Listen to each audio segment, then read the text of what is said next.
Saludos, soy Antonio Fernández Fígares, presidente de la ONG Paz en Acción, eh, y esta es la segunda entrevista que realizo a la psicóloga Raquel Solís, que nos va a hablar pues de elementos fundamentales en la cultura de la paz, en los valores por la paz, que constituyen pues los elementos, los ladrillos, los fundamentos en los que apoyarnos a la hora de definir pues todos los argumentos y todos los propósitos y todas las intenciones y tanto derechos como deberes que ahora analizaremos que están inherentes a ese desarrollo de cultura de paz. Ella tiene un gabinete de psicología que se llama Psicovega, psicóloga por la Universidad de Granada, eh, y está centrada en una perspectiva de género, perdón, y en la psicología práctica y cotidiana. Buenas tardes, Raquel. Buenas tardes, Antonio. Hoy hemos quedado en hablar del tema de la igualdad como uno de los valores fundamentales a la hora de definir estos valores de la cultura de la paz, de valores por la paz. Eh, ¿Cómo podemos definir este término, igualdad? Bueno, normalmente cuando se habla del término de igualdad se ha centrado mucho en la igualdad entre hombres y mujeres. Sin embargo, el término de igualdad debe de ser como valor universal dentro de los derechos humanos y de la cultura de la paz, debe abarcar al ser humano como individuo, de la forma más neutra y pura que podemos definir a una persona. Considerar a las personas iguales entre sí tiene en cuenta mirar al ser humano básico, por el que lo es por el simple hecho de nacer. Entonces yo, de entre las diferentes definiciones de igualdad que he encontrado de varios autores, una que me gusta y que me parece que es bastante genérica y al mismo tiempo precisa en los términos más importantes, es la que nos define la igualdad como la consideración y la participación, incluso la posibilidad de elección, de todas las personas en todas las áreas de la sociedad. Visto así, implica a todos los estamentos, ¿no? Y a todos los grupos que hay en la sociedad, porque cuando hablamos de consideración, significa que tenemos en cuenta, contemplamos a todas las personas, no dejamos a nadie fuera. O sea, la palabra consideración quiere decir tener en cuenta, contemplar. Y cuando habla de la participación, para mí es muy importante comentar ahí que facilite el acceso, o sea, que permita. Considerar a una persona implica tenerla en cuenta a la hora de elaborar cualquier cosa, cualquier situación, cualquier oportunidad. Y luego la posibilidad de elección pues nace de la libertad y de no sentirte bajo coacción o bajo amenaza o algún tipo de limitación. Entonces yo creo que desde ahí pues tomamos los tres puntos de vista importantes de que te consideren, de que te permitan y de que sabiendo eso te sientas libre. Así que yo creo que es una definición muy bonita y al mismo tiempo muy completa de igualdad. Y la igualdad implica también igualdad de oportunidades, que esto es algo muy americano, ¿no? El planteamiento de que tenemos igualdad de oportunidades para acceder pues a las distintas posibilidades que nos ofrece la sociedad también. Claro, es verdad que es un término muy americano, pero ya lo tenemos bastante asumido. Yo me alegro de que tengamos asumido este concepto.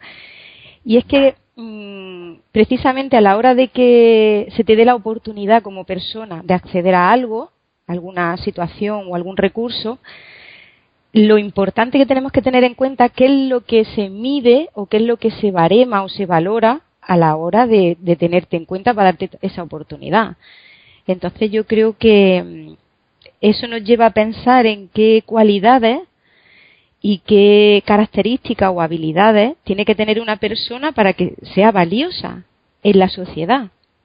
Yo solo trabajo normalmente en terapia porque creo que, como comentábamos en el programa anterior, mucha de la frustración y de la sensación de impotencia que tenemos hoy día en la sociedad viene de que no se valoran las cosas valiosas de las personas. Se están utilizando unos criterios bastante, luego arbitrarios y muy economistas, muy tecnológicos, muy de diseño justo para un sistema que es injusto y que deja fuera a las personas. Entonces yo creo que es importante que pensemos en qué cualidades hacen valiosa a una persona. Y yo de todas las cualidades que creo que nos pueden convertir en personas, modelo de personas, que también es un concepto que yo creo que es muy importante, que se busque un modelo de persona avanzado, de verdad, y eficaz y eficiente y valioso. Yo hay 3 que me gustan mucho, que son la conciencia, el conocimiento y la responsabilidad. Si te parece, comentamos un poco lo que significan estas cualidades. Sí, cada una, sí. Porque yo creo que es importante que cada uno nos observemos, ¿no? Si las poseemos y si no, que nos las trabajemos. En este sentido es lo que yo quiero comentarlo, ¿no? Que sea un valor a buscar, ¿no? Un objetivo.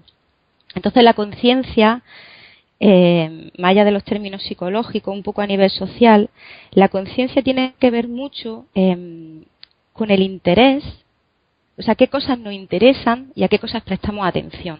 Nosotros somos poco conscientes en general, primero, de qué posición tenemos en la vida y segundo, de cuál es la necesidad que tenemos y las necesidades que se nos exigen. Somos poco conscientes. Y eso depende mucho de la capacidad de autoobservación. No sé si comentábamos el otro día en la otra entrevista que cultivar la capacidad de autoobservación requiere hacerlo desde la óptica de la curiosidad y del respeto, ¿no? A una misma o a uno mismo. Si yo me observo para conocerme y para mejorarme, mi autoobservación nunca va a ser una fuente de sufrimiento, que es lo que nos pasa muchas veces, ¿no? Nos da miedo mirarnos porque tenemos miedo a ver lo que supuestamente nos han vendido como defectos, por ejemplo. Y eso hace... Sí, que no tiene que ser hipercrítica, perdón. Claro, no debemos observarnos desde la crítica, debemos observarnos desde la curiosidad y desde el deseo de crecimiento. Entonces, desde esa postura, tener conciencia de uno mismo o de una misma y tener conciencia de lo que pasa cuando uno mismo se pone en el mundo es lo que hace que podamos actuar con una coherencia y podamos poner en práctica nuestros valores. Si no nos dejamos guiar pues por normativas, protocolos, prejuicios, por guiones muy elaborados para los que no hace falta ser consciente ni prestar atención. Entonces, yo creo que una persona consciente es una persona avanzada y una sociedad que viva la cultura de la paz necesita personas avanzadas y conscientes. Entonces, en ese sentido, es una cualidad muy importante que nos puede hacer valiosos. Luego el conocimiento, pues bueno, el tema polémico de siempre, ¿no? Recibimos una educación, primero, bastante atrasada, que se basa, pues, por ejemplo, en la memorización o en la acumulación de conocimientos que no tienen aplicación en la vida cotidiana. O sea, nos especializan en cosas conceptuales y simbólicas que no nos capacitan para ser mejores personas. Por tanto, carecemos de conocimientos prácticos para la vida cotidiana, como tú comentabas antes, ¿no? Una manera, por ejemplo, de acercarse a la psicología, pues como en su origen fue, ¿no? Cercana a la filosofía. Conocimientos para la vida. Entonces ahí el conocimiento de lo que nos hace falta para ser eficaces y ser felices en la vida es muy importante. Por tanto, la sociedad en general y las personas en particular tenemos la responsabilidad de buscar, acumular y aplicar conocimientos que nos ayuden entre todos a formar esa sociedad avanzada. Y finalmente un término que es fundamental, que es el de la responsabilidad. La responsabilidad es una actitud, una posición ante la vida que implica tener los dos términos anteriores, o sea, tener conciencia de que ocurre y tener conocimiento de lo que ocurre. ¿De lo que ocurre cuándo? Cuando nos ponemos en acción. O sea, ser responsable con las consecuencias de nuestros actos implica, pues, ser consciente y conocer. Por tanto, una persona consciente que tiene conocimiento y se hace responsable, para mí es una persona que vive la cultura de la paz. También el término de responsabilidad yo creo que es fundamental, porque una cosa que no solemos hacer en general las personas es contemplar al resto de personas cómo reciben las consecuencias de lo que hacemos. Aparte de la autoobservación, hay que observar y hablar y comunicarse con la gente que nos rodea, porque la falta de comunicación, estamos entrando hemos entrado ya hace tiempo en una comunidad, en una sociedad donde las comunicaciones son poco personales y además son poco emocionales. Podemos hablar durante horas de cosas técnicas o banales, pero sin embargo no dedicamos tiempo a conocer y a hablar sobre lo humano, sobre cosas que son respuestas a preguntas tan sencillas como ¿cómo estás? O ¿qué necesitas? Entonces, hacer este tipo de contemplación y de consideración, como decíamos antes, la igualdad con la gente que nos rodea, hace que podamos hacernos responsables. Sí, o por qué siento lo que siento, ¿no? Que eso es algo que mucha gente no se da cuenta o no percibe o no puede identificar, ¿no? El porqué de sus emociones, ¿no? Claro. ¿Y qué pasa cuando me siento así? También es importante. O sea, ¿por qué me pasa esto y qué pasa cuando me pasa? Es como un trabalenguas, pero ¿por qué me pasa lo que me pasa y qué ocurre cuando me pasa? Sí. Así dicho, un poco así en trabalenguas. Entonces yo creo que, aunque hay muchas otras cualidades que las podemos comentar en otro momento, yo creo que estas son los pilares de una persona avanzada. Son unas cualidades que tenemos que empezar primero a diseñar, porque no tenemos modelos de personas así, es la verdad. Si echamos un vistazo a nuestro alrededor, cuando a alguien no lo venden como valioso, no lo venden pues como poderoso, o como famoso, o como influyente, por ejemplo. Sin embargo, el típico ejemplo, Gandhi. Gandhi es una persona valiosa para los seres humanos precisamente porque tenía, fíjate, un alto grado de estas cualidades. Era una persona con mucha conciencia, tenía un alto conocimiento, porque era una persona muy instruida, además era muy curioso y se movía en muchos campos del conocimiento, y era altamente responsable con cada uno de sus actos y de sus palabras. De hecho, un mensaje muy bonito que mandó Gandhi, que para mí es pues una de las grandes frases constructivas, es: sé tú el cambio que quieres ver en el mundo. Vamos, es que se resume todo. Lo que quieras que sean los demás, primero practícalo tú. Entonces Sí, lo que comentábamos en otro programa de que no puede haber un mundo en paz sin gente pacífica, ¿no? Claro. El cambio tiene que empezar por uno mismo, ¿no? Uh-huh. Entonces, yo creo que ya teniendo en cuenta esto de lo que es la igualdad y cómo tenemos que contemplar a las personas y qué necesitamos las personas, pues ya podemos entender un poco por qué en momentos de lucidez y de calma las sociedades hemos elaborado una serie de derechos y de deberes fundamentales de las personas. Y que, que por desgracia no son parte, por ejemplo, de los temarios del colegio, que deberían serlo, lo que decimos, ¿no? La falta de conocimiento, pero que sí están redactados. Lo que pasa es que como los grandes conocimientos están como un poco discriminados, están en foros muy concretos. Entonces, viendo que hay, en realidad la Declaración de los Derechos Humanos tiene aproximadamente 30 artículos, es muy amplio, ¿no?, el catálogo, pero yo creo que hay 5, así que a mí me parecen que los que más conocemos, ¿no?, y los que son más básicos y que de ahí salen algunos otros. El primero y principalmente el derecho a la vida. Es un derecho humano fundamental por el simple hecho de ser persona y nacer.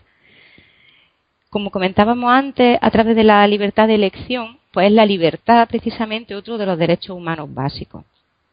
El derecho a la felicidad, que también es muy importante y le prestamos muy poca atención. El derecho a la salud, y el derecho a la educación. Yo creo que hoy, para empezar, pues son 5 de los derechos humanos más importantes y que, por desgracia, aún no se respetan. Bueno, no se respeta ninguno al 100%, pero bueno, estos que parecen tan evidentes no se están respetando por los estados ni por cada una de las personas en su pequeño entorno, en su micromundo. La búsqueda de la felicidad parece el deseo más intenso, ¿no? Al margen del de la vida, ¿no? Que yo creo que está implícito en él también, ¿no? Parece que nos movemos un poco por ese anhelo de una forma muy radical, ¿no?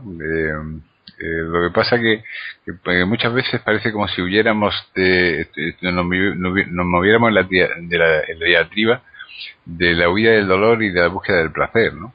Sí. Bueno, generalmente solemos confundir la felicidad con la alegría, por ejemplo.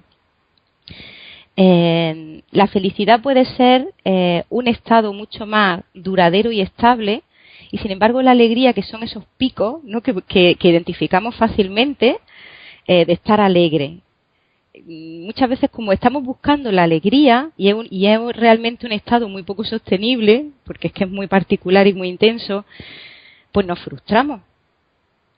Si contempláramos la felicidad más parecido a lo que es un estado de paz y de calma, sería mucho más fácil poder decir yo soy feliz.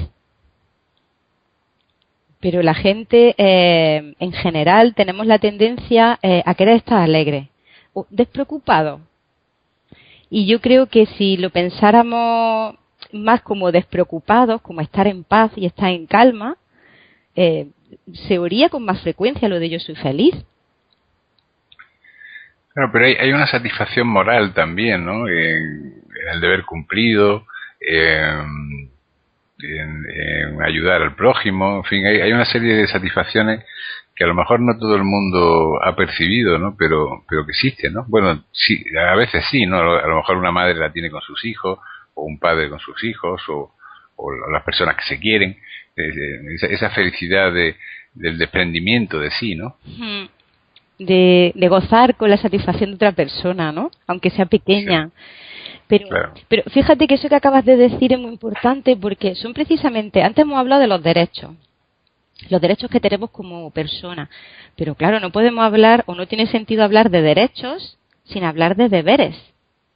Si yo tengo derecho a tener derecho, mi primer deber, lógicamente y coherentemente, es respetar los derechos de otra persona. Claro. Entonces, igual que podemos hablar de 5 grandes derechos, podemos hablar también de 4 o 5 grandes deberes. Tengo el deber como persona de respetar los derechos de los demás.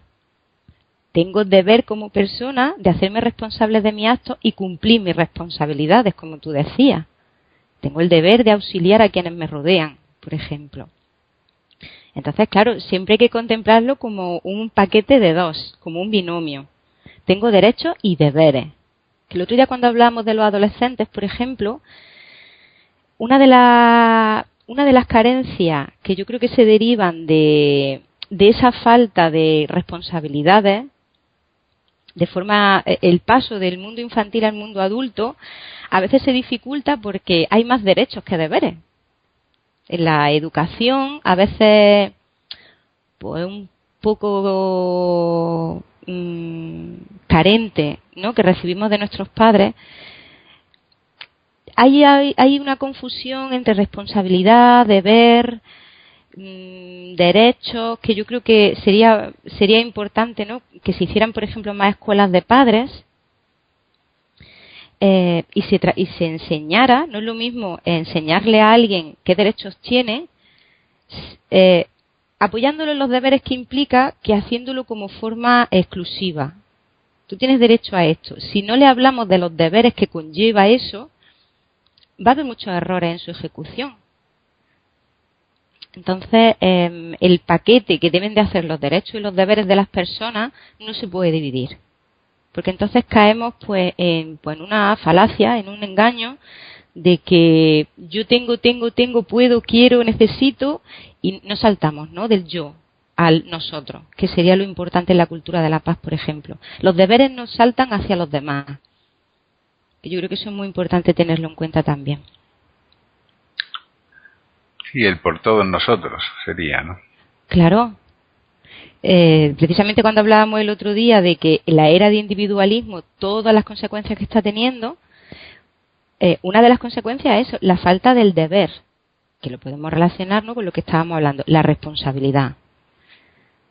Que yo creo que estamos faltos de sentirnos responsables de nosotros mismos y de lo que ocurre como consecuencia de nuestra estancia alrededor de otras personas. Y Raquel, esto no lo hemos mencionado y yo creo que viene a colación. Cuando hablamos de igualdad, también podemos hablar de un sentimiento como universal, ¿no? O sea, de que no haya un chauvinismo por pertenecer a una población o a una región o incluso a un país, aun siendo muy lícito el patriotismo, ¿no? Pero que no haya ni un chauvinismo, o sea, un exceso de orgullo de la pertenencia a una colectividad, ni tampoco un desprecio por las personas que pertenecen a otras colectividades que podría desembocar la xenofobia, ¿no? Claro, el polo opuesto. Hablamos de, por ejemplo, supongo que te refieres pues, al tema de los privilegios, de las preferencias, basándonos en ciertas características, ¿no? Pues eso puede ser de un país o de una clase social o de una raza. Claro. Pues claro, pues la solución, pues volvemos para evitar eso, bueno, primero para detectarlo, pues tenemos que basarnos en lo que hemos dicho al principio, el concepto de persona. ¿Y qué tiene que hacer, según en qué contexto, que yo tenga preferencia y considere como más valiosa una persona frente a otra en una situación? Pues cómo sea de consciente, cuánto conozca lo que estamos tratando y cómo sea de responsable. Es que así no hay discriminación posible, en el sentido de que son cualidades básicas que las puede trabajar cualquier persona. Da igual su sexo, da igual su nacionalidad, su raza, su estatus social, son cualidades que por seres humanos en sí mismos podemos cultivar y podemos tener. Si se nos permite, claro, y se nos da un modelo para hacerlo. Pero hay una parte que yo creo que es bastante innata. Si no perdemos mucho tiempo y mucha atención en todos los distractores que nos ponen por delante, y igual de forma natural los seres humanos tenemos capacidad de conciencia, aprendemos y conocemos muy rápido. De hecho, la evolución se ha basado en eso. Y ya el hecho de que seamos tan gregarios y que vivamos en grupo ya desde los albores, ¿no?, de la sociedad, hace que sea más fácil que la responsabilidad nazca como una cualidad bastante natural. Efectivamente. Y otro aspecto que me gustaría tocar también, que este es tal vez un poco más delicado, ¿no? Cuando hablamos de posturas de condicionamiento en cuanto a la orientación sexual, ¿no? De personas que sufren una discriminación que podría englobarse también dentro de la igualdad, ¿no? O sea, que porque tengan un determinada orientación sexual, ¿no? ¿Esto estaría incluido también en este ámbito? Claro, por supuesto. Ten en cuenta que lo segundo que hemos dicho como derecho fundamental es la libertad. Entonces, bueno, la discriminación respecto a la orientación sexual tiene un matiz moral. Tiene un matiz moral muy antiguo. Tiene que ver, quizá en su origen, bueno, esto es discutible de todas las hipótesis que hay, pero en su origen el establecer, o sea, de forma natural, el binomio macho-hembra basado en la reproducción, pues realmente era parte de una vida inmersa en las leyes naturales.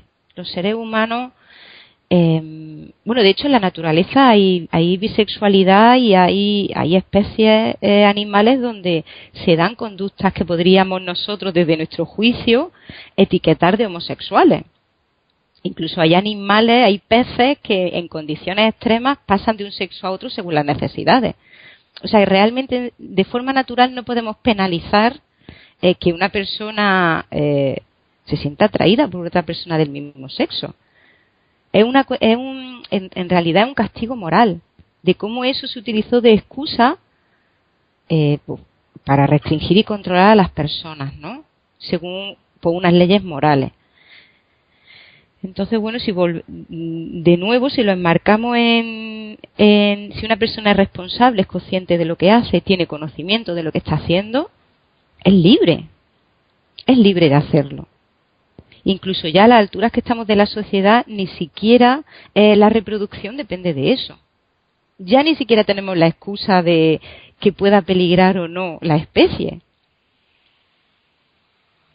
A falta de ese cuestionamiento moral, que bueno, aparte de judío-cristiano, en otras filosofías y en otras religiones se ha dado, pero también había otras épocas como Grecia, por ejemplo, que es el típico ejemplo que se pone, donde la homosexualidad estaba bien vista. De hecho, se relacionaba con estatus poderosos, con gente, en fin, estaba bien vista. Entonces, ahí vemos lo cambiante que puede ser. Y si es tan cambiante, quiere decir que es una construcción social, y al ser una construcción social, tenemos el derecho y el deber de evolucionarla al paso que evolucionan las personas. Las personas hoy día estamos lo bastante evolucionadas, primero, para reproducir la especie y segundo, para poder integrar en la sociedad otros conceptos y otros modelos de pareja, de familia, de reproducción, de elección, de sexualidad, o sea, estamos lo suficientemente avanzados como personas, pero no social y moralmente, que yo creo que es donde está el problema, que no queremos soltar todavía pues esos grilletes que en principio dan como seguridad, ¿no? Sabiendo que todo hombre y mujer hace esto, esto y esto, pues parece que estamos más tranquilos y más seguros, ¿no? Sobre todo desde la esfera religiosa. Pero yo espero que sea cuestión de tiempo, ya algunos pasitos hemos dado. Espero que sea cuestión de que liberemos nuestras mentes, ¿no? De esos condicionamientos. Efectivamente. Y ya para finalizar, en cuanto a la igualdad de derechos, bueno, parece que el tema del derecho a un trabajo, que últimamente con el tema de la crisis que estamos viviendo, o el derecho a un hogar, a una casa, pues están en tela de juicio, ¿no? Porque son derechos teóricamente reconocidos, pero que no se cumplen, ¿no? ¿Cómo podemos enmarcar esto dentro de este ámbito, de este término de la igualdad?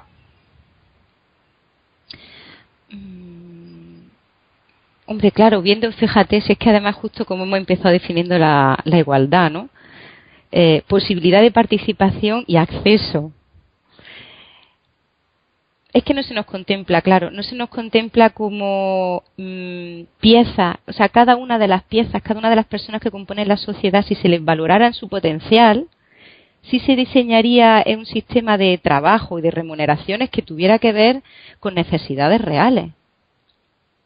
Entonces, como estamos basados en un sistema económico donde las necesidades son creadas, todo lo que rodea esas necesidades creadas está hecho a medida. Entonces, claro que va a faltar trabajo o sobra gente. Porque hay necesidades que van aumentando de forma desproporcionada, arrastran recursos, generan una tecnología muy avanzada que sustituye a las personas. Entonces, si se valorara, por ejemplo, que hace mucha más falta conocimiento, habría mucho más trabajo en torno al conocimiento. Es una fuente infinita de empleo y de riqueza. Transmitir, generar y poner en práctica el conocimiento, pero como no son cosas que se valoran otro tipo de necesidades creadas como los objetos y cierto tipo de servicios que requieren muy poca mano de obra, pues entramos en esta paradoja. Esto es una opinión personal, por supuesto. Yo creo que sería mucho más productivo verlo desde otro enfoque. Sí, y el consumo de creatividad, ¿no? Que también podría ser que abarca pues la literatura, la música, las artes en general, pero también pues el conocimiento científico y las humanidades, ¿no? Claro. Fíjate qué bonito sería si un valor en alza fuera el goce de la música y hubiese mucha gente que te diera goce de escuchar simplemente música en diferentes contextos. Que tú entraras, yo lo vi una vez en la tele y me encantó la idea, una peluquería en la que había un cuarteto de cuerdas. O sea, sí. Me parece una profesión y algo que remunerar altamente valioso. Lo que genera el efecto de la música, lo que genera en una persona, por ejemplo, o otro tipo de placeres sensoriales y mucho más espirituales y energéticos que se generan en las personas, darían infinidad de puestos de trabajo y generarían infinidad de riqueza. Pero tenemos que señalar, ¿no? Y decir, yo quiero esto, y crear nuevas necesidades, ¿no? Demandas, que es lo que hace que nos movilicemos, ¿no? Que alguien nos demande, necesito esto, tú lo haces bien, yo te quiero a mi lado porque esto lo haces bien y yo lo demando. Sería una solución, Antonio, pero lo tendremos que intentar poco a poco. Bueno, vamos a ir poniendo nuestro granito de arena, por lo menos diciéndolo, claro, para que alguien recoja esta botella lanzada al mar y vaya poniendo en marcha pues iniciativas de este tipo, que desde luego sin duda pues serían magníficas, serían maravillosas. Bueno, nos quedamos ya sin tiempo en la entrevista que teníamos previsto realizar para hoy. No me despido sin dar los datos de contacto de Raquel Solís, que es r-medio solís @cop, escrito COP, Cádiz Oviedo Pamplona.es. Y el teléfono, si llaman desde fuera de España con el más 34 delante, 649-08-8273. Muchísimas gracias, Raquel, por tu presencia un día más, por tus comentarios, por tus palabras y por todo tu saber que nos estás aportando. Muy bien, a vosotros. Muchas gracias por permitirme colaborar en este proyecto. Pues un saludo. Un saludo, buenas tardes. Buenas tardes.